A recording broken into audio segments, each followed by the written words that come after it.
welcome. Welcome to Introduction to Philosophy.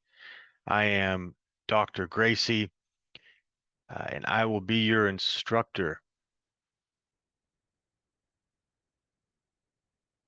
So I am very pleased to present this content to you today. I've been teaching this course for many years now, about 6 years, and there's always room for improvement, some specification that should be added here or there. But I have, I think, done my due diligence, and we will see what gaps need to be filled in as we progress in our course. Uh, Hopefully you watched the very brief introductory video. That was just a sample or a taste. And of course, for many, I would presume amusing, but confusing. Uh, an introduction to philosophy course is actually a surprisingly challenging course to teach because you're introducing a subject that is quite unlike other subjects. It is unlimited in its outlook, and the starting point can be difficult to find.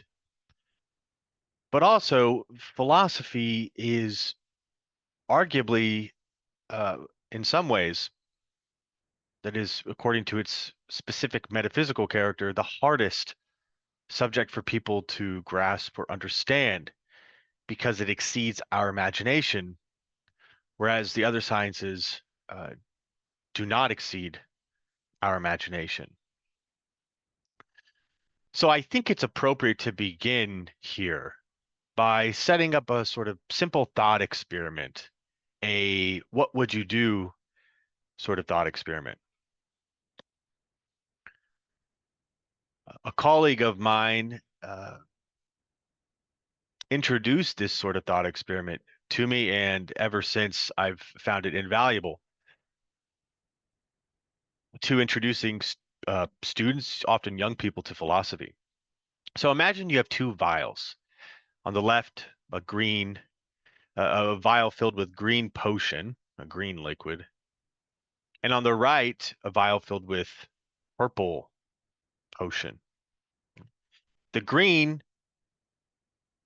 is the potion of knowledge. The purple, the potion of wisdom. Almost got into a tongue twister there.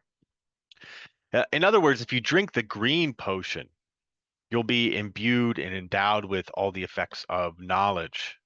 And if you drink the purple potion, you'll be imbued or endowed with all the effects of wisdom. You can only choose one.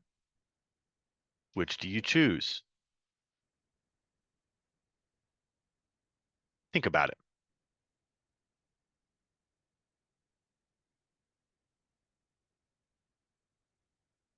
Now, before I give you an answer, because at this point you're probably thinking to yourself, is there a correct answer? Uh, yes, I think so. However, for that answer to make sense, I think we should walk through this distinction of knowledge and wisdom, right? So it's usually very helpful in philosophy to begin by engaging our common sense, the opinions of the wise and the many, the city, right? What are people saying? What are the opinions of the people? So in our popular or contemporary society, uh, people that have knowledge, people that have wisdom are differentiated to some extent. People having knowledge, we often think of as having technical know-how. Uh, Oftentimes, this technical know-how relates to STEM education or the STEM fields. Um, So this would include business, science, engineering, success generally, money making, material improvements to things. Right? So we think of people like Elon Musk or Bill Gates or content creators, right? Like got Mr. Beast pictured there. These are people that have some technical know-how, right? Uh, in other words, they have some knowledge of the goods of particular uh, endeavors, particular aims, right? Every realm of human inquiry has some good, right? And people that have technical knowledge have acquired the sort of knowledge required to excel or to actually possess the good that's particular to their inquiry, right?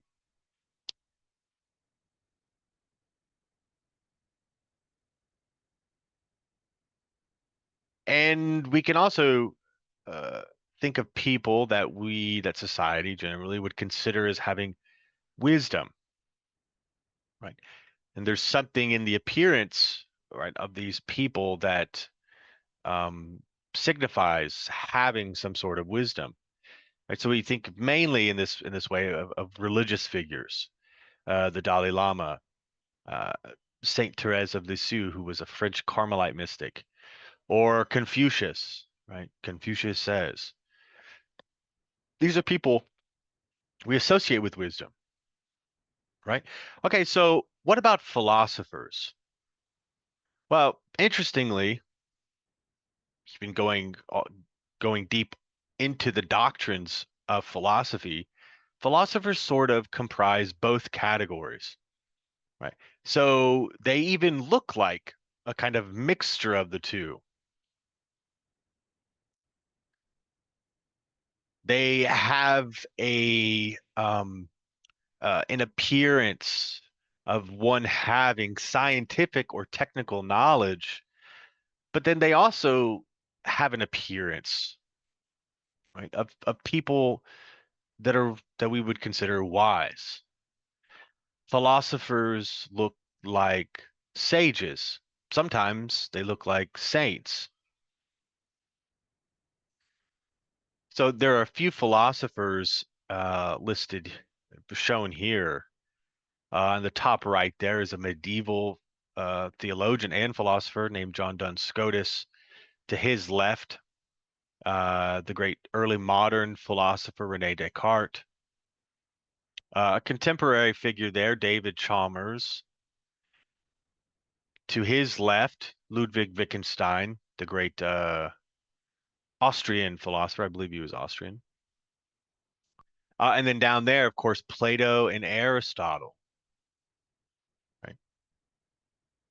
So as it turns out, our sense of the differentiation of knowledge and wisdom uh, is evident to some degree in society.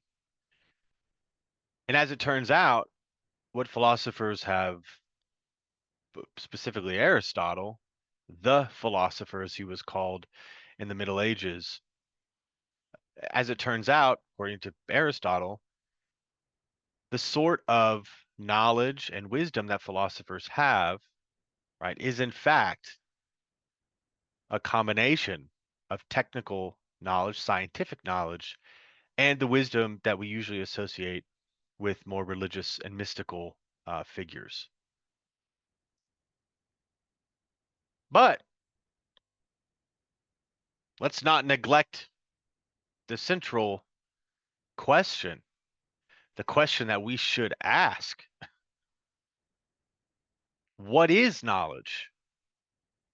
And what is wisdom?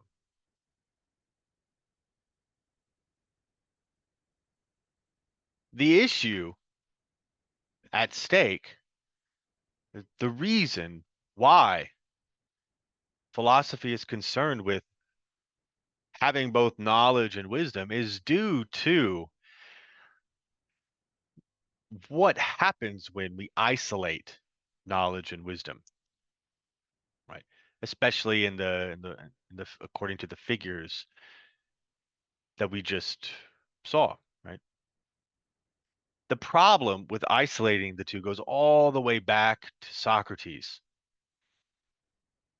Socrates found that when he spoke to the people of technical knowledge, who in his day were the artisans, the craftsmen, the artists, the practical artists, these were the people that had technical knowledge. And when he sought them out and asked them to give an account of the knowledge that they have, he found that they do really know their craft, that we assign to them a form of knowledge is appropriate because they really do know their craft. Right? But he found that because they have knowledge of that craft, they think they have knowledge of everything else. Right? But they don't. This is what Socrates found. The problem is then that knowledge can't be isolated into its little spheres or its little domains of human inquiry if one is to have a comprehensive knowledge of things, which we call wisdom. And so, as there are different kinds of knowledge, all these forms of knowledge are held up under the highest knowledge, which is the knowledge of wisdom. Generally, though, there are different kinds of knowledge. There is a perceptive knowledge, which is the knowledge of art. There is a knowledge of imagination, which concerns practical wisdom, which is similar to perception. There is episteme, which is knowledge of truth. This is scientific knowledge, knowledge having to do with scientific reasoning, but more specifically, science in the philosophical manner, demonstration, dialectic, contention, definition, etc. And then there is knowledge of wisdom. And this is knowledge of first principles, of things that are highest by nature. And Aristotle says that it is scientific reasoning combined with intuitive reason. So at the lowest, we have a basic knowledge of perception. This isn't knowing the content of something, but just knowing by what we see. So it's helpful to think about this sort of knowledge as knowledge of the eye, or knowledge having to do with our physical sight. And so in this way, it's a sort of spatially aware, embodied form of knowledge. Uh, Even animals have this. They know, they have a sense of um, themselves as extended into space, right? So that when they maneuver around things, they have a sense of how far they need to go to move around it, right? How far they need to move right or left or back or forward. Humans have this too. Um, uh, Actually, babies develop this kind of knowledge pretty quickly. Around 3 or 4 months, they're they're they, they're developing that spatial awareness, right? Uh, but then this knowledge, what's interesting about Idenai, is that when it's improved upon by the other forms of knowledge, it uh, begins to come into a state of deliberation. And so when you get knowledge of perception with the next form of knowledge, which has to do with the imagination, that's where you get what we would call artistic knowledge, right? This sort of technical knowing uh, that typifies the artist, the way the artist works. And of course, you can think about artist, this term, in different ways. I know when we use this word nowadays, we associate it mainly with the fine arts. But philosophers don't think of art just as fine art, right? Uh, Art pertains to all the mechanical arts, right? So medicine is an art. Um, Building structures or houses, that is an art. Weaving, making clothing, that's an art, right? Those things that pertain to the basic necessities of life are made through art, which is from the Latin word art is a skillful making or work, right? So when that basic kind of physical knowledge of perception is combined with this second form of knowledge, right? That's where we get the artistic knowledge. And so this knowledge of imagination is a state of deliberation about what is seen. It's a sort of self-reflective knowingness, right? And so Aristotle, in the realm of the imagination, he identifies basically two species, right? One is sentience, and the other is deliberation. Sentience has to do with perception, right? Deliberation has to do with imagination, right? So the artistic knowledge is one of basically feeling and deliberation. Now, at this point, we're not really at philosophy. Most people are at this stage, right? They stay at the stage of artistic knowledge. And that's fine for working, right? When we work, we're not really thinking so deeply about things, right? If we're building a table or even making a painting, we're just sort of reflecting, we're creating, we're making, right? But it's really beyond this that we enter into knowledge that is properly philosophical. The first step there is episteme. This is scientific reasoning. So this concerns, um, to put it simply, facts, logic, argumentation, demonstration, dialectic, and so forth. At this level of knowledge, humans in particular begin to not just um, explain, but they begin to demonstrate, right? Which is sort of what I'm doing now by working through these four forms of knowledge. I'm demonstrating something in accordance with scientific reasoning, or to put that another way, sense experience as it articulates things according to um, the measures of uh, human reason. So logic is a great example of what's going on here, right? Uh, in logic, we're not concerned with truth per se. We're concerned with having the right structure for thinking rightly about things, right? So we're taking what we have in perception and imagination, we're subjecting it to structures of truth, structures for thinking well about things. We begin to demonstrate that. And so we come closer to an understanding of why things are the way they are, right? We're coming closer to a state of knowing, right? Because we are now, in a sense, behind the perceptive and imaginative level, right? But then the highest form of knowledge, right, is the knowledge of wisdom. With the other three forms of knowledge, we begin with an apprehension. We're apprehending something, we're seeing it, we're experiencing it. Then we're reasoning on it, right? We're working through certain tools of reasoning, the principle of non-contradiction, the principle of the excluded middle, first principles, right? Questions like, why is there anything at all rather than nothing at all? And we're advancing into a judgment, right? And that judgment is a judgment of the first principles, of things that are highest by nature, and then combining that the previous scientific reasoning with some intuitive reason, we come to a judgment of that principle, a judgment of the intellect, and in that a passing, a transition of our reason into our affect, right? So wisdom is this knowledge that sort of enters into us and becomes one with us. quite literally.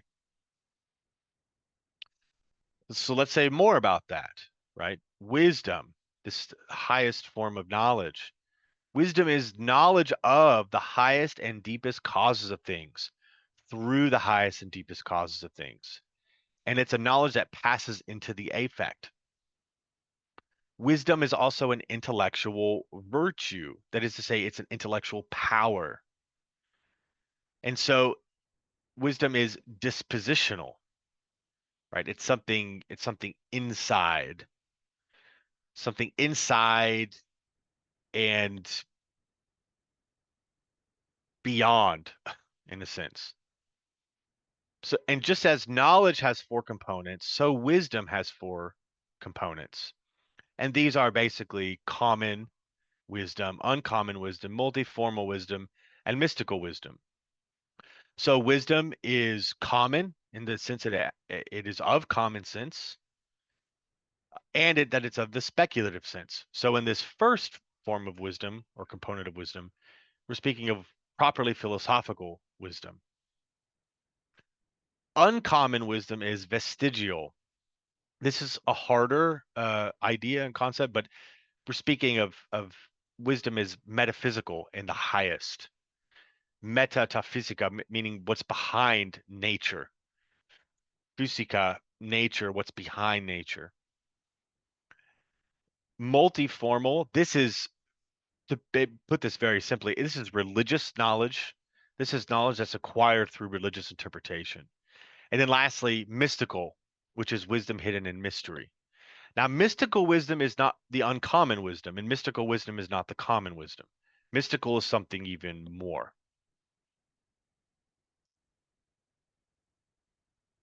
So basically, wisdom is metaphysical.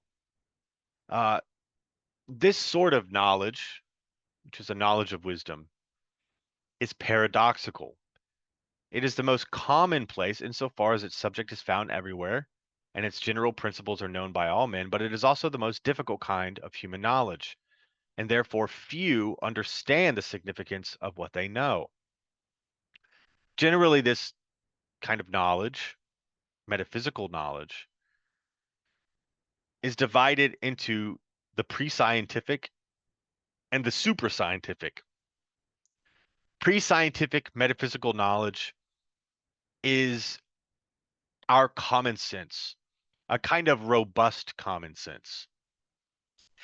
And super scientific, this aspect of metaphysical knowledge, is the understanding of principles necessary for the very conditions of intelligibility. So this again is referring to knowledge of highest and deepest causes of things through such, and to a pure science that is directive, certain, universal, and liberal. And by liberal, we mean it's freeing. The problem, though, with metaphysical knowledge, because it concerns both the common sense and the uncommon sense. The issue with it is that the more the mind ascends into it, into the realm of pure speculation, and not speculation in the sense of it's just fabricated, it's just made up, but from the Latin word for mere. Like, in other words, the more the mind ascends into the domain of pure being, which is seen not directly, but seen kind of out of the side of one's intellectual eye, the more we ascend into this, we are, in the words like Aristotle, bats that cannot see well during the brightness of the noonday sun. Our minds are more at home in twilight reality, right? In the ease of a relation between two dialectically opposite things, right? If you are familiar with the movie or the book Twilight, right? There's a line by Edward, one of the vampires, where he says that twilight is the safest time of day for the vampire. Well, vampires are like living and dead in a kind of paradoxical way, not directly opposed to each other, right? Um, well, you know, with respect to one thing, they're alive. With respect to another thing, they're dead. And so, being that is sort of half alive, half dead, if you will, is more at home, right, in the twilight. Well, because humans are, on one hand, imperfect, their intellect has not been perfected, and because humans are have a weakness, they have a weakness to to what they're capable of. They can still achieve intellectual perfection, right? But there's a weakness, so we tend to be more at home, kind of dabbling around in the common sense. But even in the heights of intellectual speculation, we see being. This is a big word in philosophy. We'll talk about it more. We see being better by looking out of the corner of our eye, right? And in fact, we see it better when we're looking at it out of the corner of our eye and our attention is directed to something that is immediately ahead of us, some immediate good. That is to say, something immediately is ahead of us as the object of our knowledge, right? And that is sort of being mediated by the things that we see to our to the side of our eye, right? And that is why philosophy as the love of wisdom is itself the pursuit of that which is immediately ahead of us, which is wisdom, right? That we're seeing out of the corner of our eye by means of all the various objects of our love. Let me put that another way. Philosophy is the love of wisdom. That's what it means. It comes from two Greek words, phileo or philia, which is like a fraternal love, and Sophia, wisdom, right? Or wisdom from above, as it's even defined or described by the Apostle St. James in his epistle. So a philosopher is someone who loves wisdom from above. It's believed that by various different sources that Pythagoras is the one who first coined this term, and we'll be talking about Pythagoras shortly, maybe in the second lecture.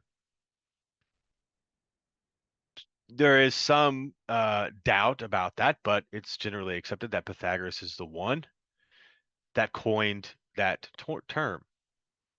So now wisdom as the highest kind of knowledge, right? As something somewhat paradoxical, at times a bit vague, that is the immediate object, right? By which philosophers see being, and they're drawn to it. They love it. There are many different words for love that we'll get into. The philosopher loves wisdom.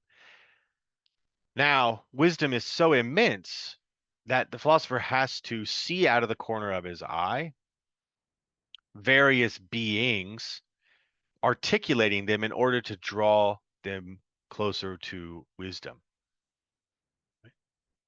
There are lots of objects on the way, right? But the immensity of wisdom, and for that matter, being itself, is so great that we have to kind of see out of the corner of our eye, articulate those things, and then usher them into the um, purview of the sight of wisdom, right? Now, philosophy, uh, as we've already explained a bit, philosophy is the love of wisdom, and it pertains to that wisdom pertains to this highest kind of knowledge. Philosophy is also thought of as a discipline or field of academic study. It's a theory or way of life someone or something has for specified reason or purpose. It's a way of thinking, and so on. The love of wisdom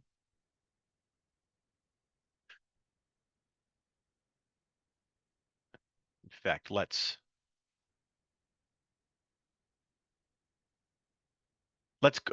clarify the love of wisdom a little bit more, and then we'll go back to our example. Remember, at the beginning we had this sort of thought experiment, knowledge or wisdom. Let's explain a little bit more about the love of wisdom.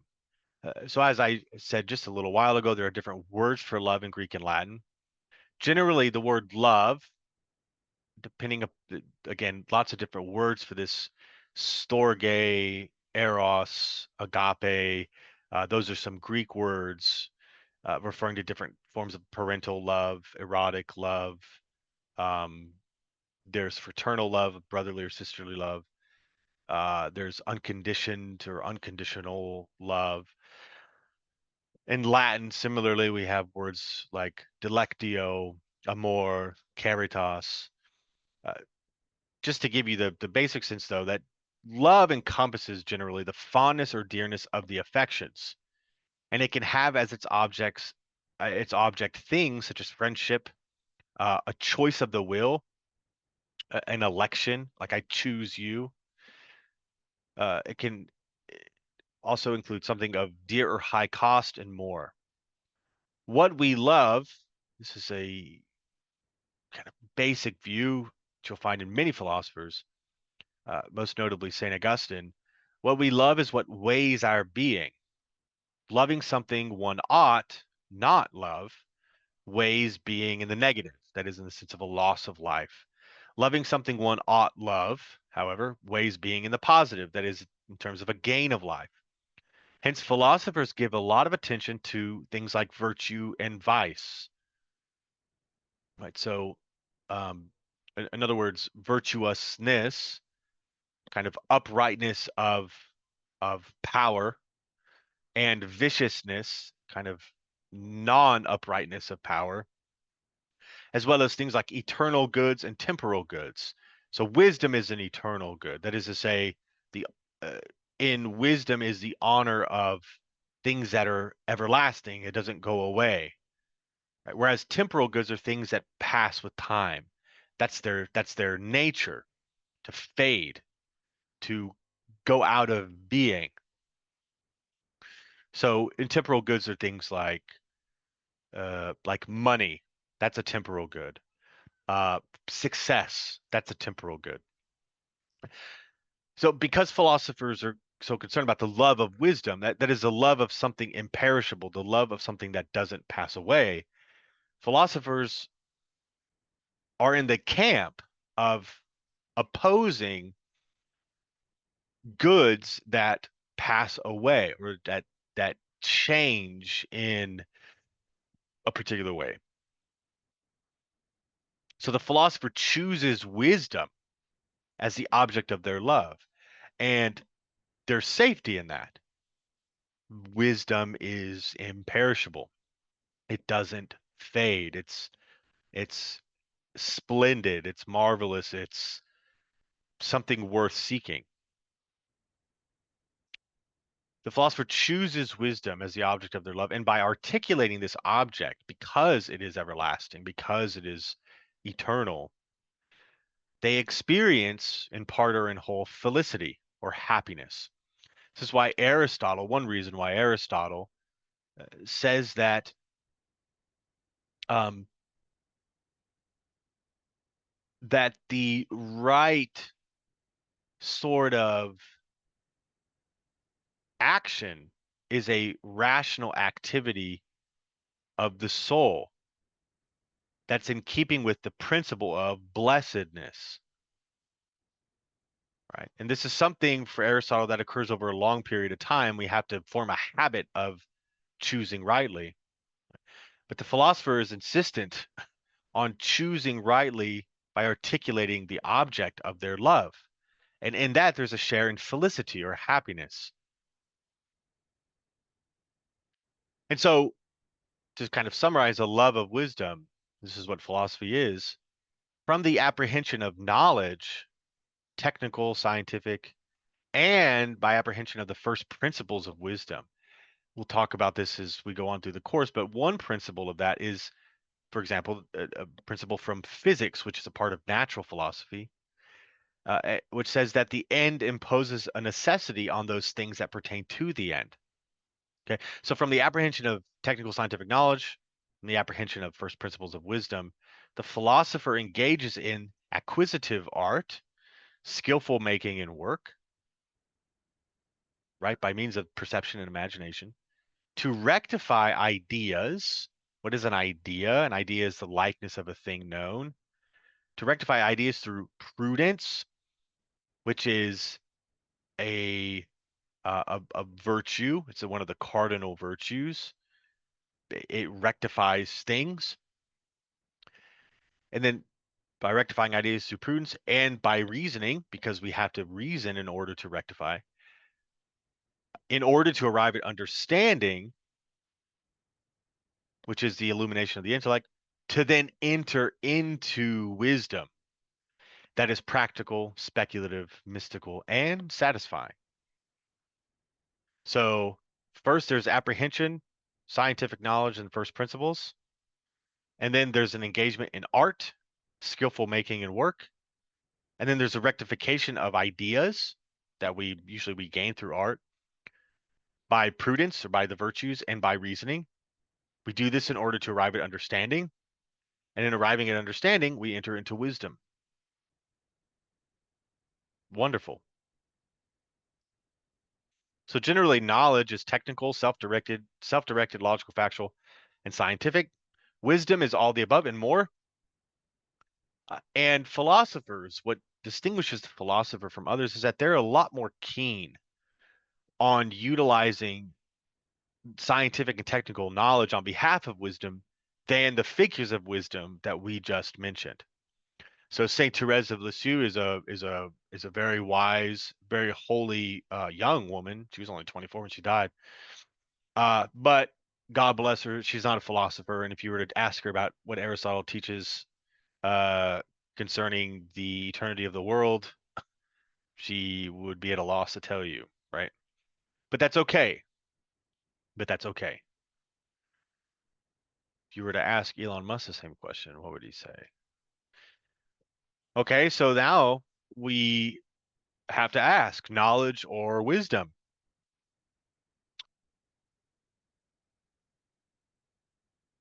Which do you choose? Well, if you chose knowledge, it will take some time for you to get wisdom. And if you chose wisdom, you will at times need to acquire some of the parts of knowledge to understand the wisdom you have acquired. But it's kind of a trick question because really knowledge and wisdom are inseparable and mutually reinforcing. So I suppose in a way the choice of whether you chose knowledge or wisdom comes down to whether you prefer the green or purple potion more. And yet, wisdom teaches us to beware. Doesn't common sense tell us that a green potion in a vial is usually more symbolic of poison than the color purple? I think so. And supposing, that uh, that's true, I think it does turn out to be the case that if really you had to choose one or the other, you should choose the purple potion, right? Um, if you choose the green potion, may as may as well be like choosing the curiosity of the sciences, eating from the knowledge of the tree of good and evil.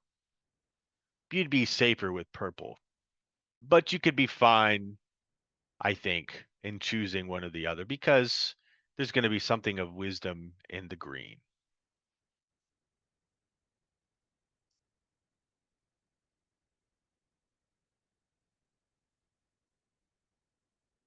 And so now let's transition and get a little bit more clear about what philosophy is, and specifically as an academic field of study. I think this is important. So first, I want to draw your attention to this image on the screen. This is from Raphael's School of Athens, and it shows a whole host of philosophers, uh, ancient philosophers,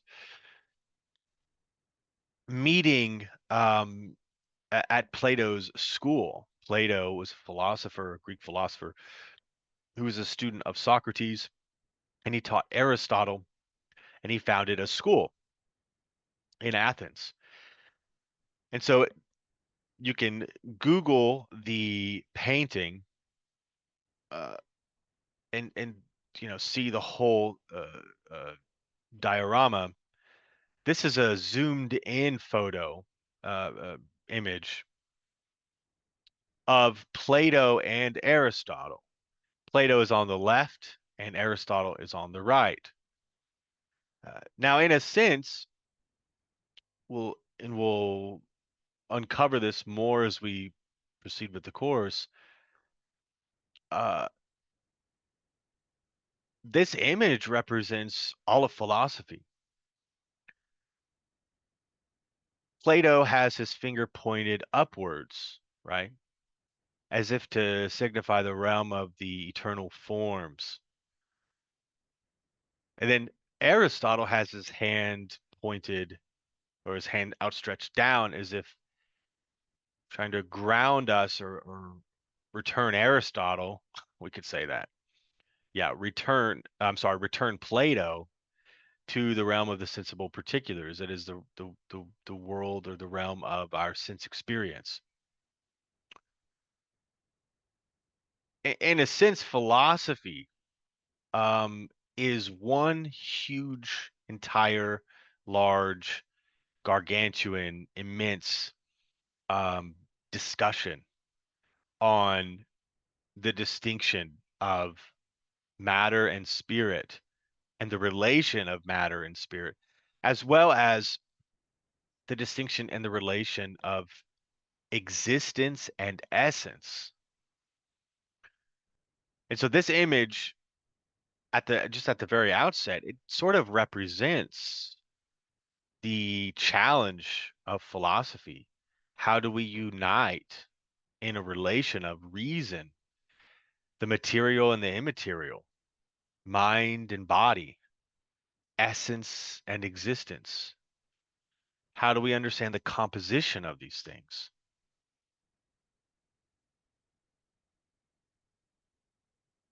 Generally, philosophy is either speculative or ideological.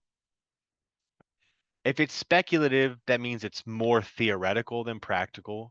And if it's ideological, that means it's more practical than it is theoretical.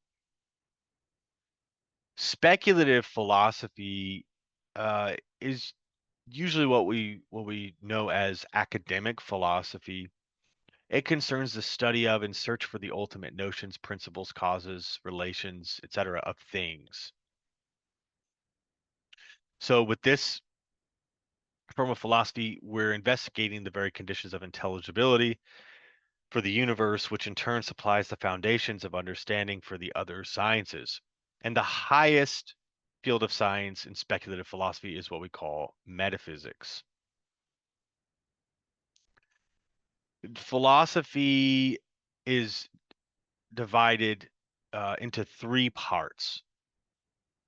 Philosophy is one thing, but it has three basic parts to it. And there are different models for navigating these fields. And when I refer to like subjects, or uh, topics in philosophy, or better yet, um, fields of philosophy. So, for example, existentialism, or phenomenology, or 19th century philosophy, so historical periods, 19th century philosophy, medieval, ancient, um, or more recent, post-structuralist philosophy, postmodernist philosophy. These are fields, if you will. But what I'm giving you is the most basic division I know of for identifying the parts of philosophy. Right. And so generally these parts are the truth of words, the truth of things, and the truth of conduct. Right. So the first part, the truth of words, this is propedeutical or introductory philosophy. So this concerns logic, grammar, and rhetoric. Right. Logic, the study of valid and invalid argument forms, the study of how to think well. Grammar, the study of the meaning of words, and rhetoric, the study of the persuasion of words. But all these are pertaining to the truth of words, right? The truth of right thinking about words, the truth of the meaning of words, and the truth of the persuasion of words. This is all included in rational philosophy or propaedeutical or introductory philosophy. And then there's natural philosophy, which I think is the most interesting. This is the study of the truth of things, according to metaphysics, which has to do, there are different divisions of metaphysics. There's speculative, general, special, and so on. But metaphysics has to do with the um, causes and attributes, etc., of beings that are not material things in and of themselves, but what um, underlies the materiality of things. So in terms of causes, we have um, basically Aristotle's four causes: um, the material cause, the efficient cause, the formal cause, and the final cause. And in terms of the attributes of being, this refers to the various categories um, that make up being. So these include like substance and accident. So the thing through itself versus the things that what belongs to the thing, and accidents can vary as well. Like so, one accident is a habit, and habits can come in and out of effect with respect to a substance. Uh, Go back to the common sense here. Think of habit in the way that we would normally think of a habit, right? A particular pattern of behavior, a particular pattern of activity, right? So right now I'm in the habit of preparing content for philosophy, but I don't always have this habit. It can come in and out. And so that relates to another accident, like a passion. Passion can enter into a habit, come out of a habit. So this is all in reference to metaphysics, right? We are looking at the very causes, attributes, um, and I would even say relations of being. Physics has to do specifically uh, not with the more mechanistic view of physics, although, of course, there are laws in physics, um, which are really first principles of metaphysics, but um, physics has to do with basically the causes and effects of nature, or the causes and effects found to be found in nature.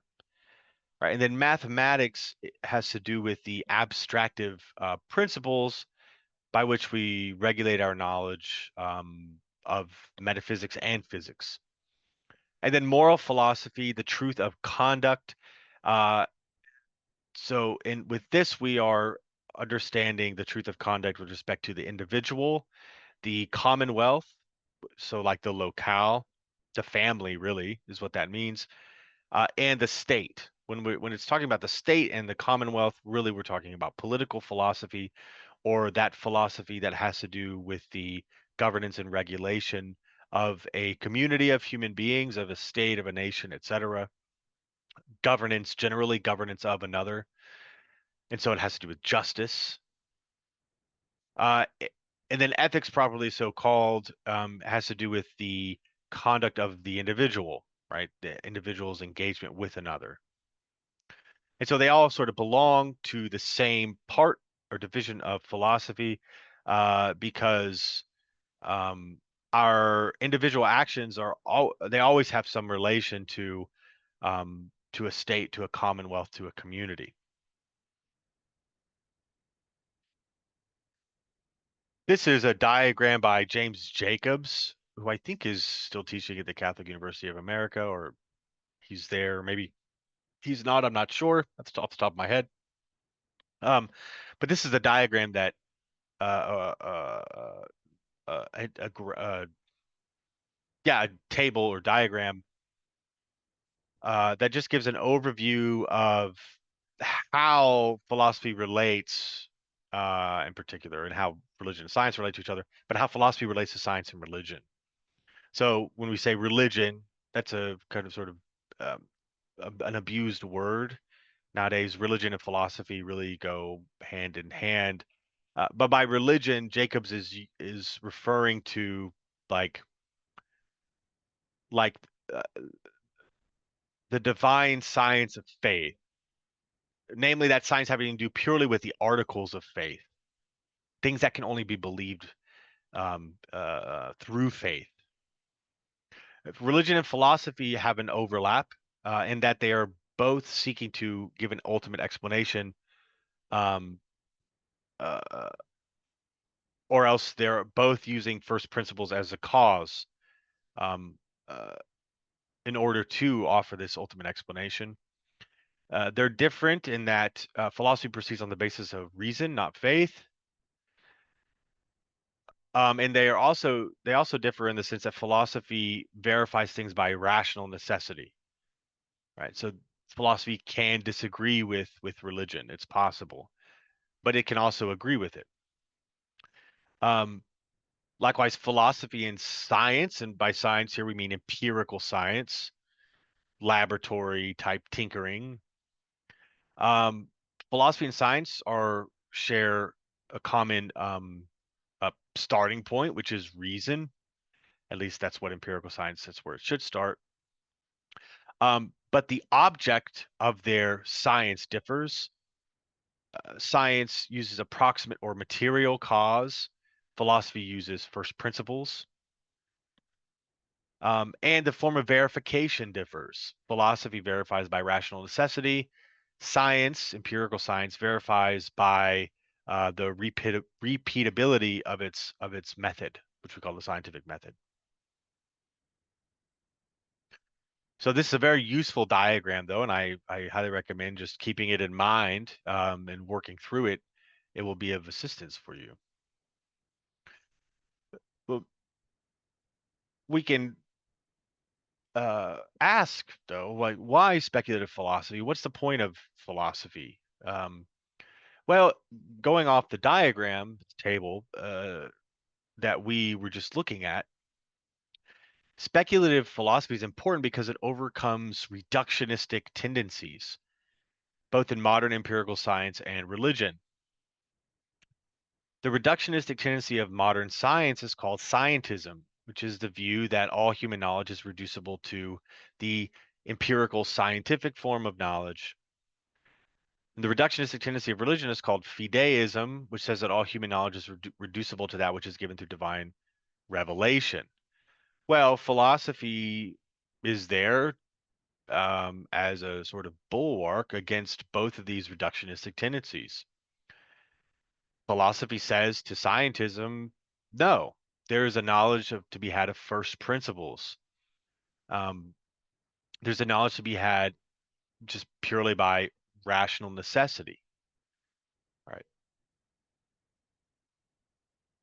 And against religion or theology, philosophy says that there is, properly speaking, certain knowledge had by reason.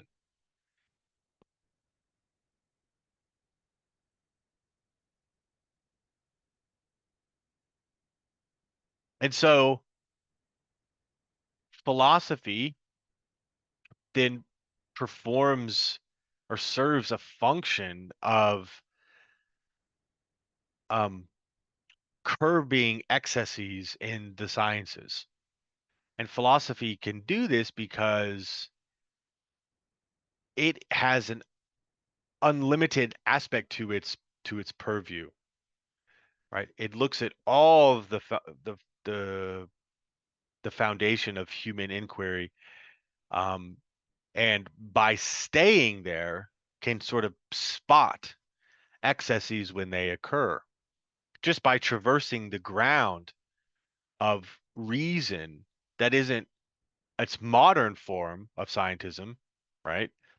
But then is also in something that is more grounded in reason and not opposed to faith, not outright, just by traversing that ground of reason and spirit, of both reason and spirit, it can offer correctives, right, to the excessive tendencies of religion and empirical science.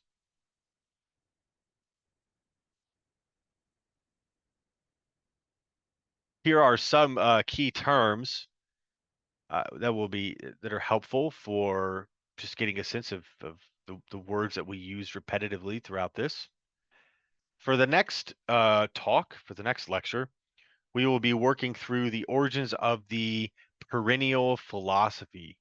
And so we'll um, begin with some clarification about what the perennial philosophy is and move into the pre-Socratics, and then we'll start making our journey through the very long history of philosophy.